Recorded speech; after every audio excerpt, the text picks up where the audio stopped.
lờ như tất cả mọi thứ chưa xảy ra với anh, lập lờ những thứ ngay trước mắt anh chẳng cần so sánh. Nụ cười khi ấy giờ đã khác, trôi về nơi rất xa. Ánh mắt cũng thật lạ, nhìn thật khác với những ngày qua. Tiếng nói yêu anh một lời không tồn tại nơi đây.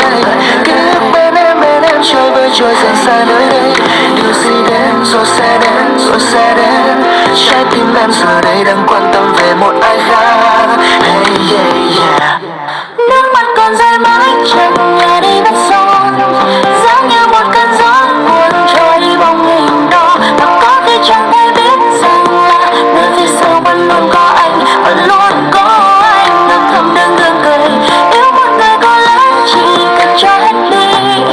Ngắm nụ cười hạnh phúc vô tư không sầu bi, trái tim chẳng thể giữ lý trí, kết thúc để những giấc mơ. Người có chết luôn là anh, luôn là anh, vẫn luôn là anh.